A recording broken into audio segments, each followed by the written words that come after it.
संतरे बेचने वाली बूढ़ी अम्मा की कहानी, जिसके पास एक नौजवान लड़का हमेशा आता, हमेशा संतरे खरीदता और खरीदे हुए संतरों में से किसी एक को, उसकी एक फाक को चखते हुए कहता, अम्मा देखो ना, ये तो कम मीठा है।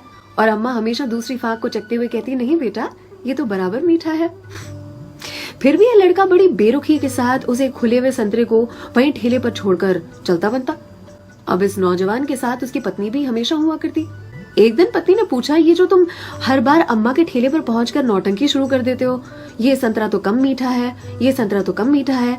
संतरे तो मैंने भी चखे हैं, बराबर होते हैं, लेकिन फिर इस नौटंकी के पीछे राज क्या है, चाहते क्या हो तुम?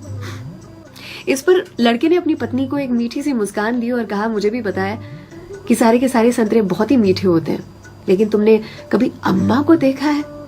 अम्मा इतनी गरीब है कि जो बेचती हैं उन्होंने कभी चखा भी नहीं होगा, इसीलिए तो एक खुला हुआ संतरा उनके ठेले पर छोड़कर आ जाता हूँ, मेरी ओर से उनके लिए। अम्मा के बाजू में जो सब्जी वाली थी, उसने एक दिन कहा उनसे, आपको पता है ये जो सरफिरा आपके ठेले पर आता है संतरे खरीदने के लिए, इतनी चिकचिक करता है आपसे कि आप नाप तोल में उसे ज्यादा संतरे दे देती हो। इस पर अम्मा ने कहा कि वो कभी मुझसे संतरे की मिठास पर चिकचिक करता ही नहीं है, वो ये चिकचिक करता है मुझे संतरा खिलाने के लिए, एक छोड़कर जाता है। क्या मुझे पता नहीं है?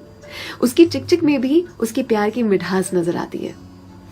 वो कहते हैं ना कि मेरे हिस्से से ज्यादा तूने मेरी थाली में परोसा है, कितनी भी मुश्किलें दे ऊपर वाले, मुझे तुझ पे भरोसा है। छीन कर खाने वाले का कभी पेट नहीं भरता और बांट कर खाने वाला कभी भूखा नहीं मरता। अगर कोई ऐसा दिखे उसकी मदद जरूर से करे, इसी को तो कहते हैं जियो दिल से। सलाम, दुआ, वणकम, प्रणाम, सत श्री अकाल, केम छो सारू छे, अहमदाबाद आखुई मारू छे। अर्चना की ओर से